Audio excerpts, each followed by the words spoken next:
Ben's up there looking like a ninja with his beard and his mustache, and it's pretty good, right? Yeah. I have the sad setup. I saw Ben's where he's got a big bookcase and everything, and it looked like I'm in the abyss or something. Yeah, that's okay. I got a pillow behind me, so that's even better. So, you know. Yeah, what happened to Tom Thompson? Right there. I'm packing. I'm moving. I move on Thursday, right? So everything's all coming down today. Well, it's noon, I think. Yeah, it is. So we characteristically let Terry start off and mostly chat about days of yore. Yeah. Yeah, so I'll start off, and today we have Coach John Hood from the mighty Centennial, Guelph Centennial Spartans. And John, I just want to if you can, just give a little bit of your bio and your involvement with Ball for Hall / Shake True Hoops over the years, and just kind of let us know who you are. Sure. Once Shaker asked me to do this, it got me thinking about like, how did I get started in basketball and all that? And I kind of had a weird winding road. I've watched some of the other ones, and I know a lot of the guys that were really good. Like they started off and they were already kind of pretty good at the start and went all the way through. That definitely was not me. And my career, like the actual playing part of my career was actually pretty short. It was only a few years long, but the fact that I was able to play in university opened up doors for my entire adult life. Like almost everything interesting or cool I've done, especially from a basketball perspective as an adult, I owe to the fact that I could play in university. So it just created legitimacy for everything else that I wanted to do. So for me, I grew up in Guelph. I was a kid when the Raptors started, and I think that played a pretty big role. I want to say I was about 8 or 9 when the Raptors came around. But my first experiences in basketball were kind of weird. Like I went to a private school, Crestwick, and they didn't have like a full gym in the original school, which was on Victoria Road. And my first experience with basketball, I can remember, it's like grade 4 or 5. And we just had this like tile floor. Really, it was a banquet hall almost. It wasn't a gym. And they would tape like a square on the wall. And that was basketball. You would dribble and pass, and you would try to hit the square. And that was basketball to me. And at one point, one of my friends was like, "This isn't basketball, man. Like, you gotta try the real thing. Like, you gotta try real basketball." And then he talked me into doing Hoops and Hustle. And I'm sad that Hoops and Hustle isn't around anymore, because it was such a good program and it got so many people started. So that was my first basketball, maybe like grade 6, Hoops and Hustle. Did that for a few years. Got to high school. My grade 9 year in high school was an odd one because it was work to rule for teachers. So there was like kind of sports, but they were hush hush. And some teams ran and some teams didn't. So I get to grade 9. I'm really a soccer player, not a basketball player, but there was no soccer team. So my mom signs me up for music, like music stuff, guitar and saxophone to keep me busy. So I'm doing that and whatever. And then I hear there is going to be basketball, but I heard at the last minute, because again, it was all hush hush. So I found out the day of the last tryout, and I go and I try out. And I do okay. Like I'm not a particularly experienced player. At the end, the guy's like, you're kind of the same as the last couple of guys that I'm going to take, but they went to 3 tryouts, you went to 1. Good luck. And throughout all of my basketball stuff, like everything that like maybe could have been a failure actually opened up tons of opportunities. And it was kind of weird. So like that team that I didn't make ended up being terrible. And if I was the bench warmer on that terrible team, that might have been the end for me. Like from what I understood, they were a bit of a mess, like pretty dysfunctional. That could have been it. It could have been done. Instead, I was doing Hoops and Hustle. It got started in the fall, and my mom saw Shaker there. He was doing some skill thing. And so she's like, I'm going to sign him up. He doesn't have anything to do. I've got him in this music. He's going to go do Shaker stuff. And I thought, well, I was already sizing up how I could quit the music gig. So I was like, I'll try the basketball. Well, let's give it a go. And I can remember going to the first one at St. Michael's School. And it started off with ball handling, like almost every one of the sessions does. And Brad Purton was another kid there. And Shaker like said, all right, you're going to show him the routine. And it was weird for me because like in Hoops and Hustle, I was big and kind of fast. So I was just going straight lines and doing layups. I'd never done change of direction moves ever. So I remember we do crossovers, like, okay, that's not too bad. And then we get to doing through the legs. And I was like, oh, this isn't good. I was kind of like when you see like a 6-year-old doing it and they lift their leg way up in the air to try to squeeze the ball underneath. That was me in grade 9. But I stuck it out and did some stuff because, again, like the alternative was keep doing these music lessons or do the basketball and see where it goes. And the next year gets to grade 10 and make the high school team, play throughout high school. Get towards the end of high school, and maybe the 2 summers before, I was scrimmaging with the U of G guys in the summer. So going into my last year, I was kind of under the understanding that, hey, like you could play at U of G next year when you're done. So I finish up high school, I'm enrolled at U of G, and it doesn't work out like I expected. And at the time, it was like, I was pretty angry and devastated. But again, like this was a failure that opened up tons of opportunities. Because realistically, when I look back at it with perspective, like I came out of high school at like probably 6'4", 160 pounds. My body was nowhere near ready to play high level basketball, not even close. And if I had been on the team that year, I would have never gotten playing time and I would have been cut at the end of the year. Like there's no doubt about it. So instead, again, it opened up opportunities. So Shaker asked me to play men's league with him, which was perfect for me at the time. Guelph had a really strong men's league.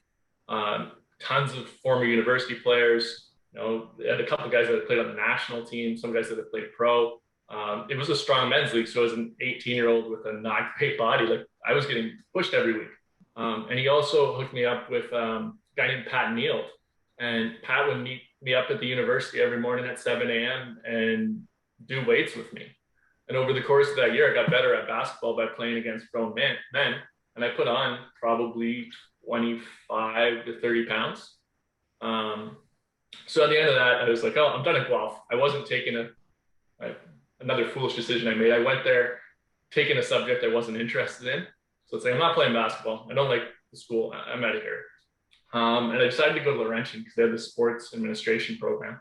And I went sight unseen. I didn't go up to Sudbury and visit. I just went and thought, okay, I'll try out for the team. I went, tried out the first year, didn't make it. And after my first year there, the coach left in like April or May, and they hired a new coach to replace him in the spring. And I talked to Shaker about it. I was still like doing basketball training stuff with him and some coaching. And said, hey, try out. Like this is a good opportunity because he's not going to be able to get a full recruiting class in. So I did that. I worked out in that summer, got myself ready, tried out, made the team, got myself in a position where I actually was able to get some playing time, which a lot of walk-on guys don't. Played out that year. And at the end of the year, I really liked my coach. He was a guy named Sean Swords. Last time Canada made the Olympics in 2000, he was in the starting backcourt with Steve Nash. And the year before he coached us, he was still playing pro. He retired to take the job. He's a really good guy, really honest guy. And at the end of the year, he kind of said, like, you exceeded my expectations. Realistically, I got to try to recruit better guys than you, which is totally understandable. But, you know, if you want to work hard and try to make it the next year, go for it. And I kind of sized it up and realized you know, at this point, this is my 3rd year at university. I was kind of happy to go back to being a regular student and didn't want to do all the work to get, you know, put myself in a position to be on that team again. So that was kind of it for me. But that 1 year opened up just a huge amount of opportunities for me in other stuff, mostly related to basketball that I wouldn't have been able to do otherwise. Speaking of that, I remember hanging out with you and Scott Jaspers Fair at one point, and you had told me that in the end, both of you had really benefited in your tryout situation from small things you had learned, like outletting. I don't know if you remember that conversation, but I remember being surprised that it was a small thing like that might be the tipping point for making a team or being recognized by a coach. Do you remember anything like that? Yeah. Like really, if I have to look back on making the team, there's kind of three things that did it for me. And people that have, I don't know, the kids that I've coached that have seen me play as an adult probably wouldn't realize that I even would do any of these things. But defensive rebounding was huge. In tryout settings, people aren't doing it. They're all trying to score. So really the thing that I excelled at was I would get a defensive rebound. I'd be able to take 1 to 2 dribbles and I'd be able to hit it ahead of someone for a layup. Because the other thing in a tryout setting was no one plays transition defense. So that was something that kind of set me apart. And then I was really, really willing to talk a lot, which is another thing that sets you apart. Because most people don't do it. I think a lot of people make the mistake in a tryout of thinking that it's going to be scoring that gets it done, but they don't think about it from the coach's perspective. No coach is going into an open tryout trying to find their leading scorer. Come on, they'd be all getting fired for not doing a good job of recruiting. They're trying to find, realistically, they're trying to find a guy that's going to make their practice better. And if a guy that is in a tryout setting is able to make the team and contribute, it's a bonus, but it's going to be as like the 4th or 5th option on offense, kind of doing all the grindy stuff. So I think I benefited because I started basketball so late. I had to be pretty smart about figuring out what to get better at and what kind of roles you could fit. So at the time, and I was older when I tried out, this was my 3rd year university, I could realistically look at it and say, all right, like I'm not worried about scoring a bunch in the tryout. He can figure out whether or not I can score later. I'm going to show him all the stuff that the other people aren't doing. And I would encourage anyone to do that in a tryout setting. Because again, like a lot of tryout pickup devolves into bad one-on-one that the coach is never going to let you play in a game anyways. For sure. So how did you transition to the coaching? Because now you've been coaching for, extended period of time. How did that happen? Yeah. So again, it was all kind of weird connections and stuff that like brought opportunities. So like even when I was in university, like my program involved doing an internship with a sport organization. And because my former coach, Sean Swords, had so many connections, I ended up doing that with the Raptors and working with them for a summer and doing some basketball stuff there and getting opportunities to learn from different people and pick people's minds. Like at the time, Jay Triano was a coach, so getting to talk to him a bit and pick his mind. And my boss, like my direct boss, it was Jama Maulela, who's now an assistant with the Raptors. So I got to talk to him a lot about basketball too, and kind of it got me more thinking about what I wanted to do. When I first took that position, I was like, man, I want to work for the Raptors. I want to, be in this front office, do whatever kind of thing. And by the end, it's like, I think I want to be more of a teacher, coach kind of person, because that's the part that I was enjoying the most. So after that, I decided I'm going to go to teachers college. I do that. And I think in the summer before I went to teachers college, as that's something, I can't remember, some social function with Shaker, and you were there, Terry. And just talking about basketball, whatever, saying I was going into teachers college. And at the time you had Rita going at St. Mary's. And you said, well, why don't you try to get a placement? Get one of your teaching placements at St. Mary's and do Rita. I said, sure, why not? And so I did that, helped out with Rita for a year, ended up moving back to Guelph. I think I was maybe coaching GC at the time. And then I ran into you again, and you were like, oh, well, my buddy Greg Francis, he's got this job at Waterloo. Like, if you want to help out, contact him. So I did. I got in touch. And again, this is where like playing in university helped me out, because Greg had been a teammate with Sean Swords on the national team. Yep. And, Sean was willing to say, yeah, like he was a smart guy. Like he picked things up. I think he would be good to have around. And so that kind of got me in the door there. And so I coached at Waterloo for a couple of years with Greg. Then when he left, I took a year off from doing it.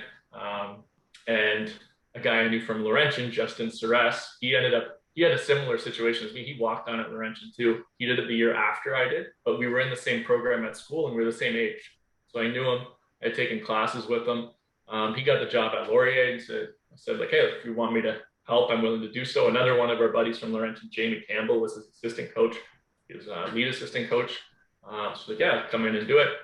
So I did that for a couple of years, and I had kids and it was time to shut that down for the time being. And then the Nighthawks came around, and Terry was the Nighthawks coach, kind of same thing. Like, hey, do you want to help out? And I said, sure, why not? Like, just kind of being open to trying different experiences. Right on. Yeah. Speaking of some of those experiences, we had a chance to go with Terry to coach in France, and certainly had some great experiences there. Can you give me some insights in the differences that you saw between European style teams at that age and the ones we have here? Yeah, a lot of it is mindset and how it's structured. So I remember, I think I went twice with Terry to France, and both times there was a team from Serbia there, and I have never seen people work so hard. Like, they would practice and play on the same day. So like, if they played a game at 1 PM, their coach would be adamant that they had to have gym time again that night so they could do a full practice. And he was working them so hard. And I remember talking to the guy and being like, wow, like, you guys, why are you working so hard? And his deal was like, he ran this team, and he covers all their expenses. But at the end of the year, he needs at least 1 or 2 of these guys to be good enough that he can sell their rights to a pro team. And if they're not good enough, he's losing money that year. And if he has a guy that ends up being a stud, he's going to make a bunch of money that year. So that was their system, and their work ethic was, far superior to what we experience here, because it was a way of life. Our actual style of play was different too. Like, they were, like, when we went to France, it would have been, I don't know, maybe 7, 8 years ago. They were already ahead with like the drive, draw, kick game. Like, they were already doing that. Like, everything was creating layups or threes. Whereas at the time here, it was still about like more patterned offenses, getting it into the post, that kind of thing, playing inside out, where they were way more ball movement right away. But there were like surprising areas too. Like, their guards were very right hand dominant, which I found weird. Like, they couldn't go both ways a lot of the time, but they were very smart about manipulating the defense and then creating closeouts all the time. John, were you there when I don't know if you were there in Lille when the Serbian team, when the player punched the ref, had the ref by the throat? And then I never went to Lille. I only went to Cholet. And then there's the best thing. So the player is Bogadam that's playing in the NBA right now. That's who it was. And he had the ref blew a call. They lost to Holland. He had the ref by the throat at the end. And then the coach flies by, like, I'm on the bench, like behind the bench. The coach flies by. So I'm thinking that he's going to grab his player. No, the coach comes with the high knee to the ref's chest. And the next thing you know, it was a complete bedlam. And the next day, the Bodo camp was the #1 guy, was gone because he was playing under alias name, and they were looking for him, and he was already gone back to Serbia because his future would have been in jeopardy because he was 17 playing with 23-year-olds if they had found who he was. But I never seen anything in my life because the loss to Holland, and because of that, this guy was going to lose his pro job because they lost to Holland, right? And it was just insane. But the one thing I'll touch on Cholet, which I thought myself, you and Shaker had a great experience. It's just the culture of the people there, how much fun they were, Chew and the craziness and the madness. And for me, any Canadian group that has a chance to go play at an event like that, it's the basketball's great, but it's the whole experience for the guys and just seeing a different part of the world and people getting locked in their rooms and just having to deal with the Serbians, having to deal with the Russians. Like, the whole thing was really cool outside of basketball, not just within basketball. And my favorite memory was still Shake speaking German to these guys about Das Auto. That was my favorite time of the whole trip. And then it was, I don't know. I don't really have a question here. I'm just kind of going off, but I really enjoyed those. So I think we're going to go this year again with Ridley. You guys are both more than welcome to come back to Cholet to see Chew in the group. I got to say too, like, one of the big kind of takeaways from it is how much better their club system there works than our system here. Yeah. Like, it's just so far superior. Even if you look at like Cholet basket, like in a little town, like, what is it, like 30,000 people? How many NBA players have they produced? Like, I remember the first time we went there, Rudy Gobert Yeah. He was the right age to play in that tournament, but he was already on their senior team. Yeah. They had another guy, Rody Boubois, and Kevin Serif. Like 6 or 7 NBA guys within a 10-year stretch from this one club. Jan Vesley, remember Jan Vesley's father was coaching and he was supposed to coach, but he couldn't get called up. You know what I mean? And the kid that's the last time we went, the kid's the starting point guard right now for Detroit. We played with him. We played against him and he was on Cholet, the number 7 kid for the Detroit Pistons right now. So you're right. Like these guys, 16, 17 years old, they're playing with men just like you did in men's league. And that's why they've taken off. So, higher than our guys at 16, 17 playing AAU, no structure up and down. And these guys are playing, organized basketball with men. So, it was pretty neat, Let's harken back to some high school stuff. During your time at GC, you were able to play with a few players that were pretty good. And I think that you had some pretty good competition that you used to play against. And can you give us some thoughts about those days? Yeah, for sure. At the time, there was pretty good competition. So I'd say like for Guelph basketball, that era that was right before us that had like Mike King, Gillingham, Poposky, that was really, really strong. And then we were kind of right after that, and we were still pretty strong, to be honest. Like we had Kyle Dodd, who played at Eastern Michigan. He went to Ross. John House, who went to Belmont, he was playing at Centennial. He was a couple years younger, I think 2 years younger. And Scott Jasper Spare, who played at Cape Breton. Kevin Cameron played at Windsor. Evan Eliason played at Laurier. Might be missing a couple of guys along the way there too. But like Evan Schwantz also. Yeah, Evan Schwantz played at Laurier. I don't know if I played against him. He might have been too young. And Danny McCarthy, he would have been junior. And he ended up going to Guelph. I think he might be their leading scorer ever now. He was at Centennial. There was a good crew of guys, and I think what helped everyone be so good, I don't know if this was just luck or by design, but it seemed like every team had size, and that allowed people to play proper positions. Like almost every team had at least one guy that was 6'7", 6'8" above. Like I remember Fergus, like they had Kevin Cameron, he's got to be 6'8".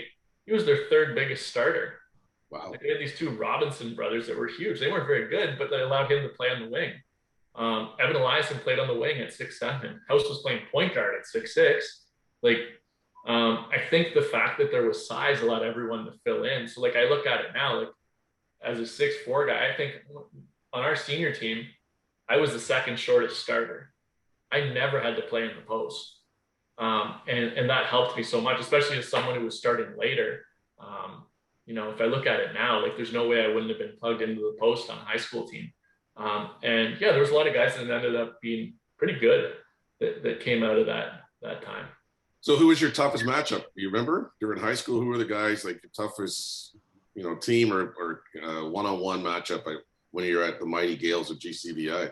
Well, the best guy like that in Guelph that I had to guard was House. And like I said, he was 2 years younger than me. So when I was in grade 12, he was in grade 10.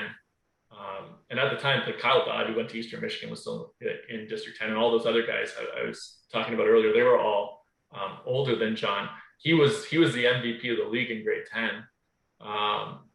And I don't know if it was junior national team already, because back then I think there was only under 18. Yeah. He ended up being a junior national team guy. And he was good. Like even now, like the odd time, it's been a couple years since I played kind of men's league stuff with him, but he always had this way, like he was longer than you thought. So as a guy that wasn't super fast, but a decent sized guard, like I always felt I knew how much room I needed to get a shot off. But the first like shot or 2 against John, like he was going to deflect one of them because he was just longer than you thought and like pretty quick. And he was really tricky and offensively, like he could do a lot of different things. He could really get to the basket and score, but he could also shoot and pass. And he was really, really skilled, and he had a lot of size too. So now that you're coaching at Centennial and you're building up the junior and senior program, what's the biggest difference between when you played and now with the kids? Like as far as, desire, basketball commitment, is it similar or is it totally different? I think they're way more specialized and I don't think that's actually good. Like a lot of the kids that I'm coaching, they only really play basketball. And I don't think it's particularly beneficial. Like, I gotta be honest, like I said, I got to basketball pretty late. But I don't remember ever having to be taught how to dribble with my head up. Like, because I played so much soccer that like you had to always have your head up when you receive the ball and when you move the ball, or you were toast. And the amount of times that you're spending teaching kids in high school to keep their eyes up, or just like simple reads about passing, like to me that are pretty intuitive if you've played a lot of sports, are tricky for these people that have only played basketball. So I would say this, like I think like the dedication level to just basketball, I would say is higher, but I think that their ability to get better faster is actually not as strong, because they're not bringing as much stuff in. So I know that's something I try to think about as a parent now. Like, if my kids want to play basketball, great, but I want them to play everything. Yeah. And then figure out what they're good at, instead of, I feel like right now people, maybe it's their parents or maybe it's the kid themselves, like they're really shoehorning themselves into, I want to be good at basketball because like basketball is really growing in popularity, which might not be the right move from either a basketball perspective or just a sporting perspective in general for them. You know what? You say that, and I agree, because I just even know with like at my school, I talk about defensive rotations and pressures and stuff, and I'm like, and you guys play football and pursuit routes, and the blank stares at me. They're like, no, we never played football. I said, what about soccer? When you're in the back and you have to read the ball in the air. And they're like, no. But you're right. They've tuned into one sport, and that's it. It's I like the days where you could play multiple sports. The only reason I did is because that means I go to school more. I didn't have to be in class. Ben, do you have anything to add today? I know you're sitting back there looking very Jedi, like a young Jedi, ready to jump in. So let's have a question. Well, one thing that I find interesting, and I definitely have found in my life, is how important connections are. And you talked about how a lot of connections allowed you the opportunities that you got. So from reflecting on that, what information would you say is important to think about or to try and apply to yourself to try and make those connections so that you could potentially have a lot of opportunities in the future? Sure. Like, I would say this, I'm certainly not a networker or an overly like gregarious outgoing person at all. But I think one thing that I was good at is I'm pretty good at not being a bonehead, and in team situations, not being selfish. So like most of the connections that I made with people as a player were based on the fact that like I would hazard a guess and say not too many people who I played with disliked me, because I wasn't doing things that were about me. I was always trying to win more than anything else. And I think fellow players like that and coaches like that too. And just caring about the team more than yourself is a good way to build connections in basketball. Like no one wants to continue a relationship with the selfish guy, or the guy that put himself above everybody else. So like most of the connections I made weren't intentional. They all were just like happenstance. And I guess the other piece that can help people is like for me, there were so many instances of just being in the right place at the right time, and then being mature and flexible enough to say, all right, let's do it. Why not? Like, what do I have to lose? Like when I first started coaching with Terry, like I didn't know what I was doing. There was a couple of things that I knew I could do. Like with all the stuff I had done with Shaker, like I was pretty good at identifying problems with people, shooting for them and helping them with them. So when I said I'll help Terry, it's like, okay, like that's what I'm going to try to do at the start. If there's someone who needs help with their shooting form, I'll jump in and do that. And then I'll try to learn everything else that I can from him to get up to speed and be able to do more. Just a quick question. Was Thomas with us? Thomas Cursis with us? Yeah, he went once, I think. Yeah, so his son, do you remember Ziggy, the little guy? Yeah. His son now is a starting point guard for the Lithuanian national team under 16. Oh, wow. Okay. Yeah, I know, right? The kid that used to run away and hide and leave the gym and have to pull him back in because he wouldn't pay attention. He'd be walking around the streets in Hamilton by himself at like 4. Like, get in here. Good for him. Speed stick. What's that? Sorry. Speed stick will help. Yeah, that's another way to make connections. Smell Best men's league appropriate story of body all odor. time. Best men's league story of all time. Take it. Yeah. Take it. Well, I think actually John is very right in that his development was significantly helped by playing with men and playing at men's league level, and being able to really play with more freedom than high school, but under a somewhat structured system. And I recommend playing against older guys all my life. And I think that there are less chances to do that now. And I'd like to know, because you're at the coaching level, whether you believe that's true also. Yeah, no, I definitely believe that's true. I think some of it is situational and some is on the kids. Like, I think kids have, again, like it's, I don't know how great our system is. I think kids have played way too many organized games from a young age. And they get to the point where they only really want to do organized things. So the organized practice, and organized strength. They don't want to do the stuff on their own and the pickup stuff. And I think that's really unfortunate. I also think that their seasons, especially the club stuff, is just way too long now. And I think that's eliminated a lot of the opportunities to play with older guys and to do more extensive skill development, because now all of a sudden they want to, you know, it used to be that the club stuff didn't start till the high school was over. Now the clubs just run 12 months of the year. Like they're doing all kinds of training stuff, and they're playing games in July and August and all the way through. And it's like, okay, but when are the kids actually going to do significant improvements? And when are they going to play against older people? So like from my own personal perspective, I think it was after grade 11, I totally remade my shooting form with shaker. Totally redid it.